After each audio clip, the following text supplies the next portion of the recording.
Hello and welcome to Cleaning Up History, where my goal is preservation of headstones and cemeteries while telling forgotten stories of the past. Warning, this video may contain adult content and violence. Viewer discretion is advised. So today I am in Stinking Creek, Tennessee at Gibson Cemetery, and I'm cleaning the headstone of George W. Gibson and his family that are also in the cemetery. George was born in 1842, and he was the son of Francis Travis Gibson and Melinda Atkins Gibson. And today I want to tell a little story about George's father, Francis Travis. He went by the name Travis, and he was born in 1817, and he passed away in 1858. At the time of this event, George was 16 years of age.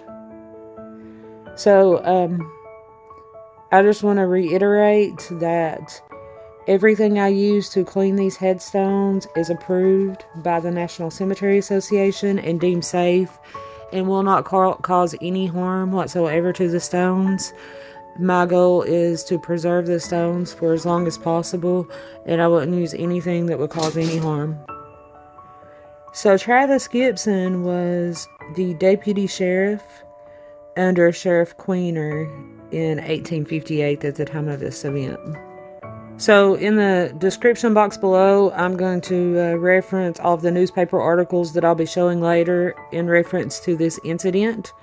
And I'm also going to be reading an excerpt off of the Officers Down Memorial page. And you can find that online as well. So the story starts when two men by the name of John and Jesse Lewis, and they were out of Anderson County.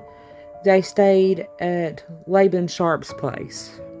And when they tried to pay Laban Sharp, what they offered him was counterfeit bills to pay them for their stay, in which he refused to accept. But he agreed to follow them to town the next day so that they could get change and pay him properly for their bill that they owed him. Now, after Laban received his money and the Lewis boys went on their way, Laban Sharp went and notified Sheriff Queener of the incident. So Sheriff Queener, along with his deputy sheriff, Travis Gibson, pursued the suspects on the charges of counterfeit money. When they caught up with the men, Sheriff Queener placed his hand on one of the men's shoulders, at which point this incident turned deadly.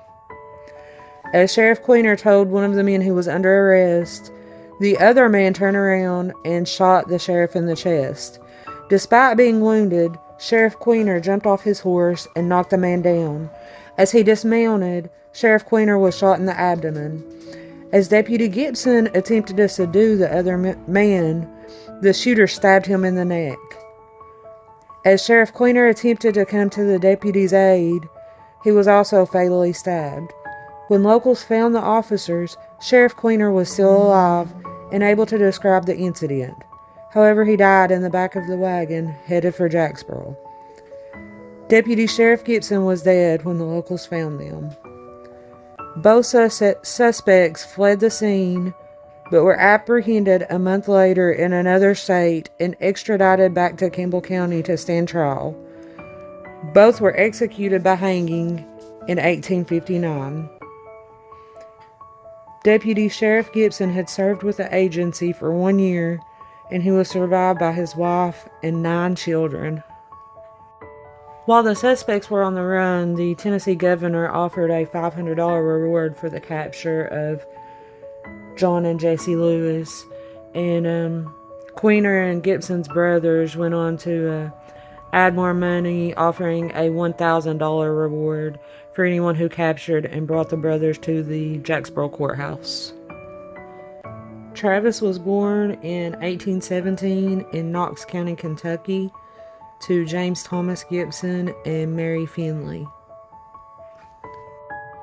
So that's the story that I wanted to share on Travis Gibson today while cleaning the headstone of his son and grandchildren. Again, if you like the content of my channel, don't forget to hit the subscribe button down below.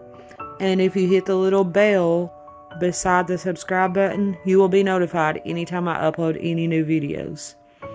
And as always, thank you for watching, and I will see you next time.